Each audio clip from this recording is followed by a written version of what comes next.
Crossroads Community Church. We are so glad that you decided to check us out. You are invited to visit us in person at 9 or 11 a.m. on Sunday mornings. If you would like to partner with us in our mission to connect others with God, you can visit us on our website at www.crossroads.cc and click on the Online Giving tab. We hope you enjoy this sermon from our most recent service.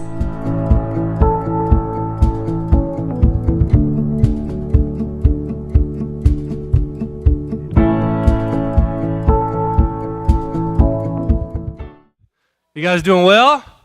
Awesome. Well, I'm so happy to be here. My name's Paul, and I get to help close out this series. Some of you guys are saying, thank God that this series is getting closed out. Some of you are saying, man, I just got back from vacation, so welcome.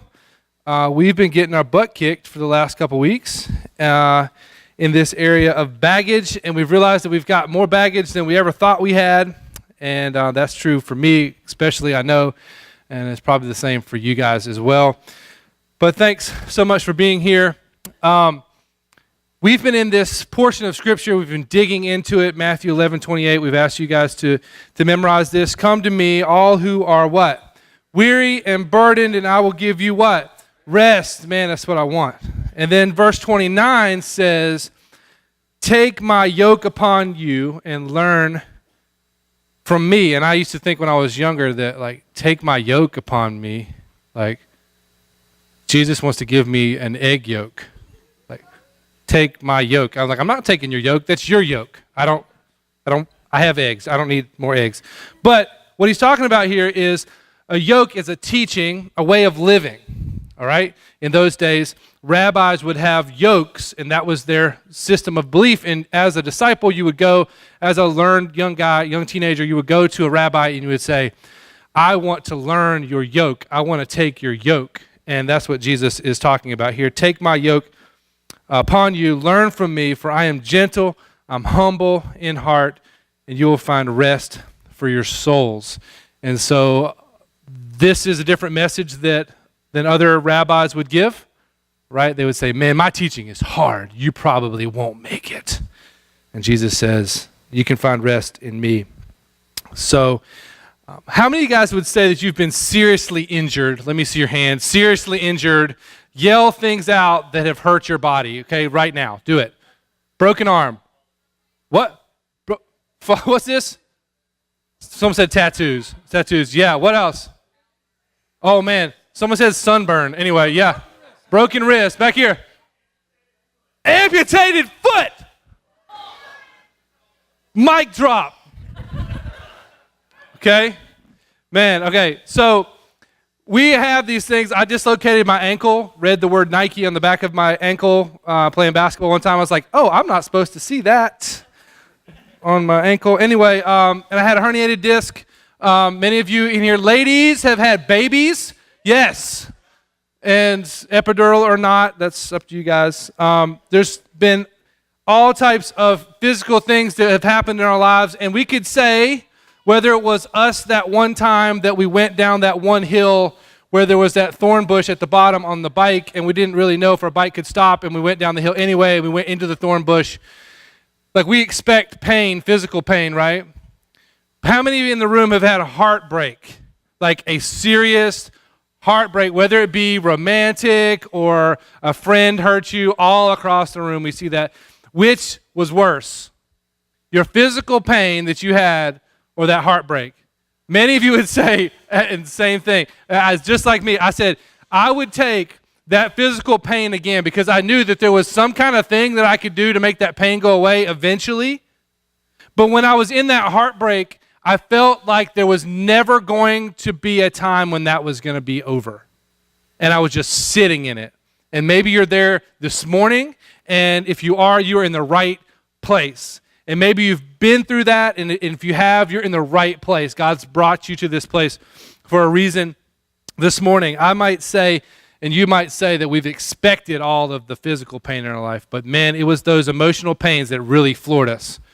If that's true, let me see you shake your head and say, yeah, I'm with you.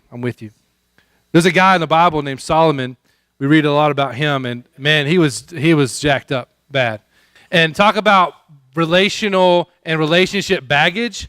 This dude had 1,000 romantic relationships going on at one time, okay? And you think whatever you got going on is complicated, okay? Like, his status definitely said it's complicated with all of those ladies. And I couldn't say that I would ever want to, like, take his place. But he wrote this in Proverbs 4:23, above all else, of all the things I've learned, it's not listen more, it's not take her to a nice fancy restaurant, it's not anything else. He said, above all else, guard your heart, guys. Guard your heart, ladies. Like, guard it. Be careful with it. Because he didn't. For everything you do flows from it, and his life is proof that when he started to give away his heart to people from other lands that worshiped other gods, it was his downfall, it was his demise, and he never really bounced back from that. And so I don't want that to be my story. I don't want that to be your story. And so protect your heart. First of all, protect your heart. Relationships, if everything I do comes out of my heart, and relationships are really me giving my heart away. Like, hey man, you hold my heart, and hey sweetie, you can hold my heart, and I'm opening my heart to you, and I'm holding back my heart from you. If that's how relationships work, and that's how relationships work, like, I need to be really careful with all the stuff that's going on in there. Who I give my heart away to. This isn't a Valentine's Day message, but you get the picture. Man, we've been trying to identify when we say, man, you've got baggage, or hey, she's got baggage, what that means. So in context today of relationships, let's talk about, hey, that person's got baggage. What are we talking about? And we know that, like, God created relationships. And some of us ask why. Like, why? Like, this would be so much easier alone sometimes. And then when we're alone, we're like, I need somebody, you know? And God can't win either way, right? He's like, I give you somebody, you don't have somebody. And we find ourselves like, hey, God, you did say in Genesis 2, it's not good for mankind. It's not good for man to be alone. And he created a partnership. He created a relationship. He created it to be a good thing. And he did that. We're supposed to be helpers and teammates for each other in relationships.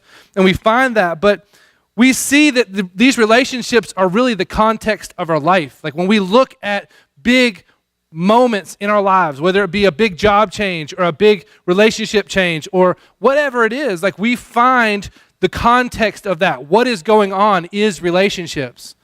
Like, I remember things kind of differently. I remember, like, what I ate there. Okay, I don't know if you're that way or not, but, like, when I go on vacation, my wife's always like, do you remember that talk that we had in that place? And I was like, no, but I remember I ate that pork loin that was, like, really delicious that night. And I'm there. And then I can get to, and then the conversation that we had. So I run a little bit differently. But many of us, we remember things, and we understand our lives in the context of relationship of where we were with people during that time. And that's how we experience our world. And you don't have to live on the earth very long to realize that relationships, they'll make you, or they'll what?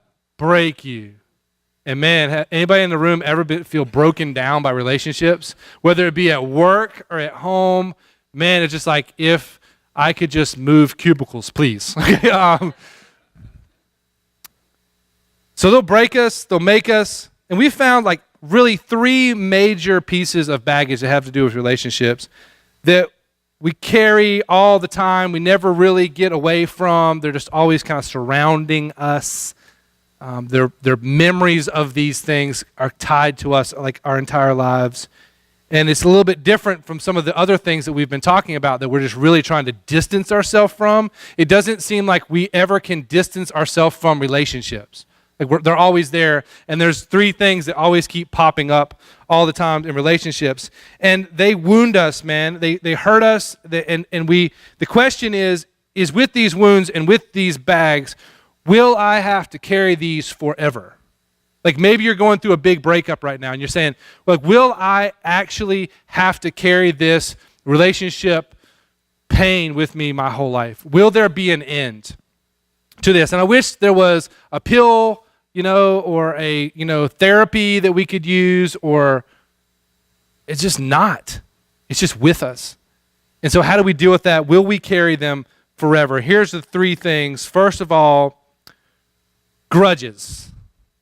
Grudges. Grudges are unforgiveness of others. So grudges. And sometimes it's just, that person that took that promotion or that person that jumped in front of me in line at the grocery store or whatever it is, wherever you are on the spectrum, we just continue to stuff in here more grudges and more grudges and more grudges. And we say, I know it's not right for me to have these, so I just put more in here. And they become so heavy over a period of time that we literally can't deal with them anymore. So we start to change, and maybe we go from the handle to the rolly. And then at some point, like this bag has a broken wheel and it's literally my bag and I hate it. I hate this. And my wife continues to bring it with us places. And when it's weighted down with stuff, I just go in a circle. I just continue to I'm like, babe, where are we going? Don't hold the door. I got it, and I try and do this. I stack my baggage too. I don't know if you do that, but I do stuff like this, Sometimes I put my kid up here. It's when it's those times, we got to go, get on here, and there's a broke down wheel. And I just continue to stuff it and stuff it and stuff it and stuff it. Grudges. Then there's grief. And man, I've been really connected to grief lately because I lost my mom not too long ago, and I've lost some really close friends to me. And the longer you live on the earth, you're just going to get more accustomed to grief. And grief isn't just losing people from death. It is something that happens that ends up in us losing something or someone. It can be a move. There's a lot of you in this room right now that are still grieving your move here, or where you were when you came, or you're getting ready to go somewhere else, and you're going through that potential grief feeling of it's not happening to me. You're going through denial.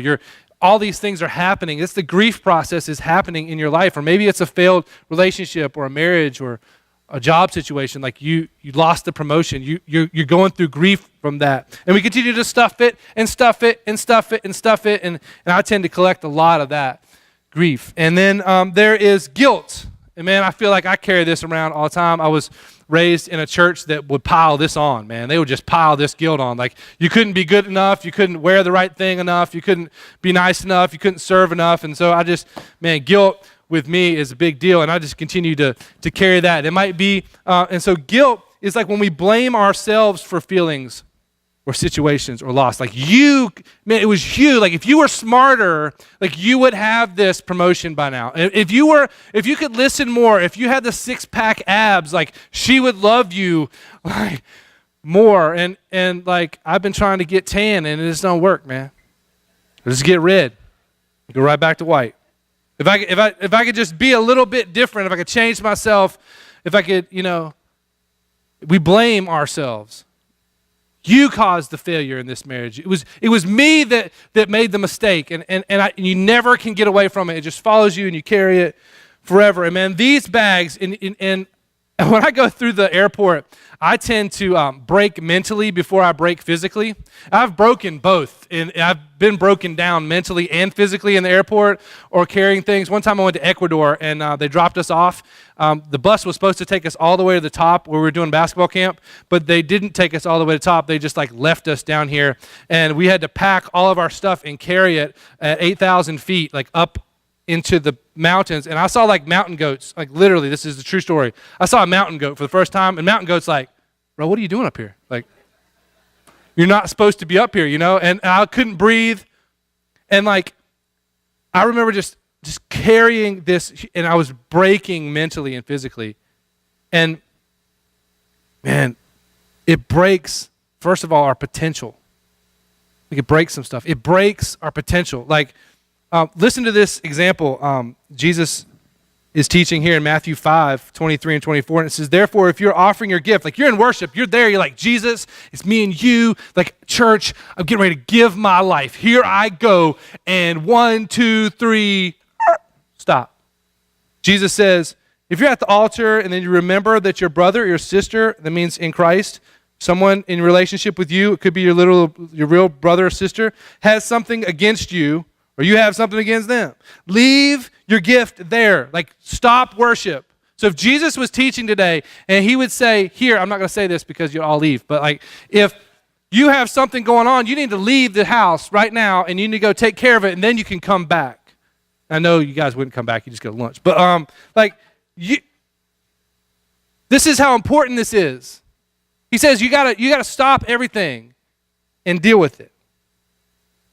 Leave your gift in front of the altar, go be reconciled to them, then come back and offer your gift. It kills, it breaks down our joy, our ability to serve others, wins faith. Like God's trying to do stuff in our lives. He's giving us things, good gifts, good relationships, good stuff. And we can't deal with it because we're like God would never do anything with me. I'm too loaded down. I'm too worn out. It also breaks down our good relationships. The good stuff, like have you ever been in a situation where like you're so like bound up in grudges, guilt, and grief and stuff going on with you that there's somebody that's trying to be nice to you and you just don't want it. You're just like, God send this person, you know God sent them in your life and you're just like, I just can't tonight. Like I just can't like have one more conversation. Like I'm so weighed down. It messes up our good relationships. We get defensive. I don't have, you say you want to go out tonight? I'll go out. I'm going out. I'll go out. I'm not rebound. I'm not a rebound from what? No, from who? What's his name? What's her name? I'm good. I'm fine. I get defensive. I get distant. This is one of the things that I struggle with. When I'm going through these things, I space out. And people are trying to talk to me and they're trying to pour into me and I'm like, huh? It's a coping mechanism. It really is. You get distant, you get shut out. We get demanding. I want a good relationship and I want it now. Right? I want you, boss, to not be so demanding. I'm demanding you to not be demanding right now. And we get dumb. Sorry, parents in here. It's the D word in our house. We're not allowed to say that. But you get dumb. David said this, right? I love this. This is great. Psalm 73:21. Then I realized that my heart was bitter and I was all torn up on the inside. You ever been there before? I'm not talking like after Mexican. I'm talking like emotionally. When I realized that my heart was bitter and I was all torn up inside, I was so foolish and ignorant. I must have seemed like a senseless animal to you. Now, many of you have relationships and you've had this conversation. I don't even know who you are anymore, right? And you say, I don't know who I am anymore. I feel like a caged, wounded animal, and only a poet could write with such great words, right? We all know exactly what he's talking about, don't we? We've all experienced family grudges. Don't have to raise your hand. This is a safe place, by the way, right? It's a safe place. Family grudges. Well, if I was the firstborn, I would get my college paid for, but apparently since I'm the fifth, I don't really have these grudges. This isn't real, but it really kind of is. Like, since I'm the fifth one, I got to work my way through college. Family grief. Man. Family guilt. Man, I wish I was closer to my sister. Wish I was closer to my brother. I can't go back and change it. I said some things when I was younger that I can't go back and change. Work grudges. None of us have those. Just move on. Work grief. I didn't get this. I didn't get that. I'm not where I want to be. Work guilt. I really don't deserve this promotion. That guy over there is way better than I am at this. The lady down the hall is so much more talented than I am. I don't even know what I'm doing. Romantic relationship grudges. From 300 relationships ago, I still have this thing that I pull out and this card I play when it comes to certain things, right? And it might be 8 relationships ago, it might be 2 relationships ago, it might be what someone said last night. Romantic relationship grudges, romantic relationship grief. I really feel like they were the one and I let them get away. Romantic relationship guilt.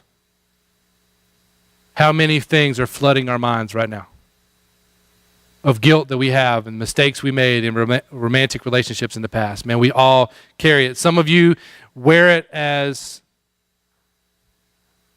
a scarlet letter that'll never, ever go away. And I'm here to say today that, we've got God grudges. We've got God grief. We've got God guilt. Things we should have done. I worked with a guy who would not let us pay him. The 6 years we were there, he would not let us pay him because he felt like he left a call of God. God called him when he was younger to go in the ministry. And he went and he was a successful architect.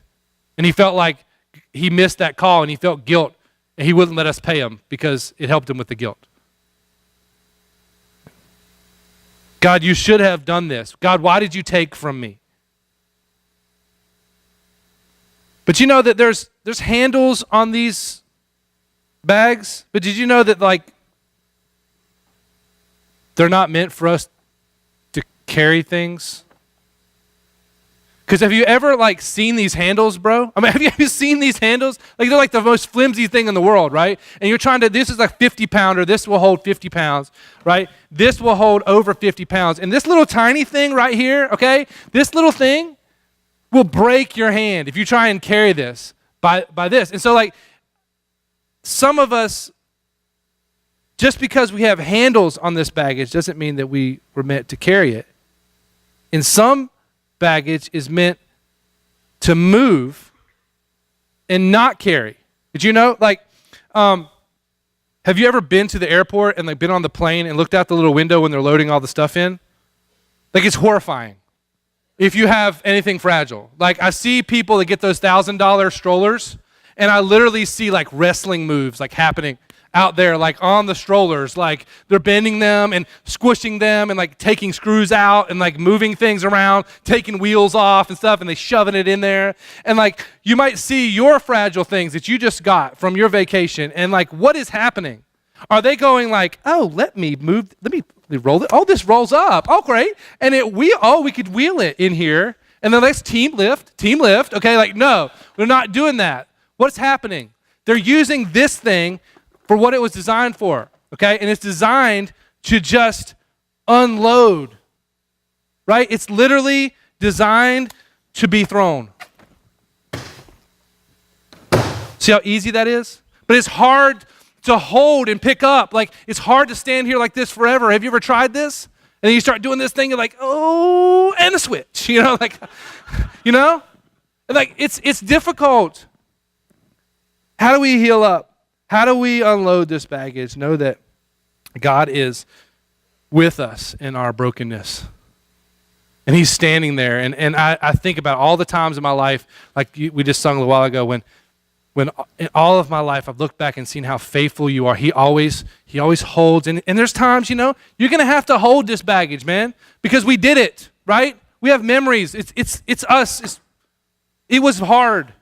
And we went through it. And God, he says he's not going to give us more than we can handle, but we got to handle some stuff. And we're not saying that we want to be completely removed from all of our baggage all the time, but sometimes we just need a break.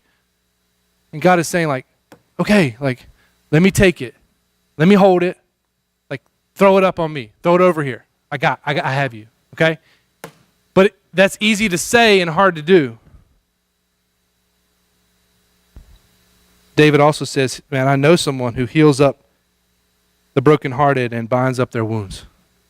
So that heartbreak that hurts so bad, there's one who wants to take that. And we know that wounds happen in war. We know that. We know that we're in a battle. We're in a physical, literal, spiritual battle for our lives. If you've been in a relationship any time at all, you know that this isn't just a physical relationship. You know this is a spiritual relationship, and a lot of times where the breakdowns and the hurts happen is in that spiritual, feelings realm of man, how could you say that? What kind of person would say that? What kind of person would do that? How could you let me down that way? 2 Corinthians is, chapter 10, verse 3 and 5. It's like the greatest verse, and I'm going to read it kind of slowly. It says this, "For though we live in the world," don't we know that, right? "We do not wage war as the world does, with the same tactics and the same weapons.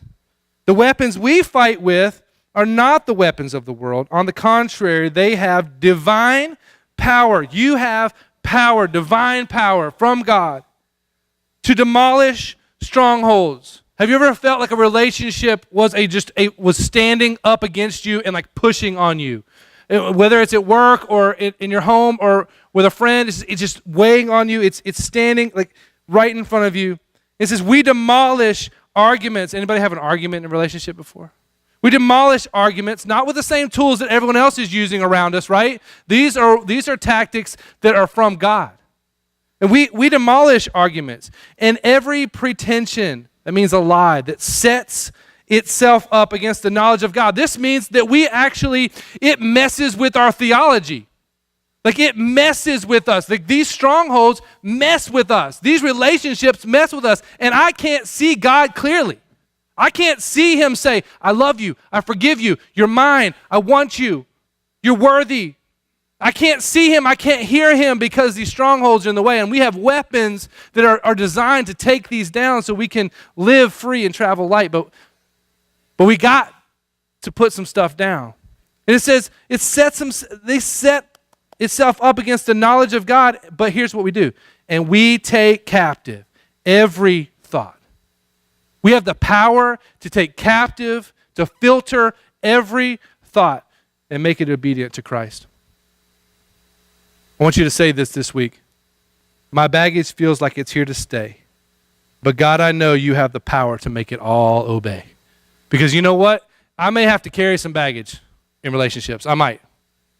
But I know one who can tell the wind and the waves to shh, be still. Sit. Stay. Not now. Not right now. Back off. Hey, you, move out of the way. Hey, you, shut your mouth. Okay? Like, he has the power to make things obey, right? And the power lives inside of us, but we have to take these things captive and we have to be practical with this stuff and we got to name it. Like, what is it? We got to name them. Like, what is it is it a thought? Is it a stronghold? Is it a lie? Is it a person? Is it an opinion? Like, what is it? What is it that is like right there? Like, I need to name what that is. Because just like ambiguous relationships, boy, that's complicated, right? I think she likes me. Maybe not. I don't know. I don't ever talk to her, but the thing that's killing you, you don't even know what it is. Like, name it. Replace it with the truth. When that power comes, you'll be able to hear Christ speak over you. That's not true. I haven't been saying that. They're saying that.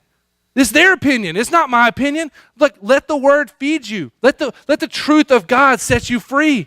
Release these people then. At that point, we're free to forgive and say, hey, Ephesians 4, I can be kind. I can be compassionate to one another. I can forgive each other just as Christ, through God, forgave me. Man, at that level, I want to forgive at that level, but I just don't know how because I'm so weighed down. God, hold this and let me forgive. Let me let go.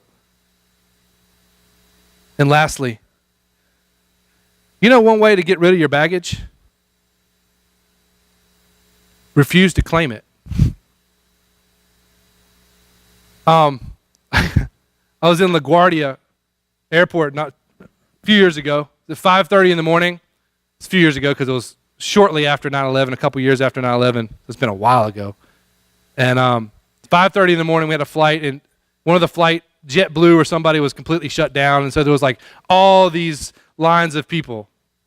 And this guy just like walks in with like one of those bags that they tell you about. It's like, please leave your bags unattended. If unattended baggage will be shot, killed, exploded, whatever it is. Like, you know, they say on the thing, like, don't leave your bags unattended and don't go near bags that are unattended. You know that rule? And so everybody at that time is walking through the bags. Like, literally, you would go get some water at the water fountain. Bags unattended. Like, you want to tell on everybody. It's an unattended bag. And this guy literally walked in off the street with this like suspicious box and like comes into the middle of these people at 5:30 in the morning and just like sets the box down. and like walks off. Oh, this is LaGuardia, so he doesn't get away with this, right? Hey, honey. Everybody's honey. Come back and get your box. You know what this guy says? It's not my box. And like walks off. Like he's like, it's not my box. And I'm like, oh man, like yes, it is your box. Like, because you just brought it in here. You see what I mean? And like, if you're gonna explode, then we're all gonna explode. Like, if you're gonna stay with it, like you're not just rolling out of here. Okay, whatever's in your box, you can stay with your box. That's the rule. They said on the thing, stay with your box. Okay, that's the rule. But this guy just literally goes, not my box, somebody else's box. I just found it out here. And I don't want to hold it anymore. And he walks off. And he told somebody, it's not my box. And I went up to somebody and said, how is he supposed to just leave this box in line here? And they go, well, it's not his box. And they go and look at the thing, and it's not his name on the box. It's not his box. And he just left. And I stood there confounded. How he just got away with this. But this came to my mind, and we put these little tags on the seat. There's some things in your life that you just need to give away. Give to someone else. There's an auction that happens all the time. Unwanted baggage. Who wants the dirty clothes? I don't know. Somebody. People just unwanted baggage. But just hold it. Just take it. Change the name. Refuse to claim it. Leave it in someone else's name. Maybe that name should be Jesus Christ today. Put his name on it. He's willing to take it. He said, I'm big enough. I got a warehouse full of that stuff. I'm a healer of that. I can turn that into some really great stuff. Bring it here. He even modeled it in 1 Peter 2:23. When they hurled their insults at him, speaking of Jesus, he did not retaliate, right? When he suffered, he made no threats. Instead, he did what? He entrusted himself. Jesus, entrusted himself to the one who judges justly. And then later on, Peter says this, cast all your what? Anxiety on him because he cares for you, and that's true. You can take that to the bank, you can cash it all the time. Cast all your anxiety on him because he cares for you. Some of you guys need to cast some stuff. Remember, these handles aren't made for carrying, right? They're not made for carrying, they're made for casting. So some of you just need to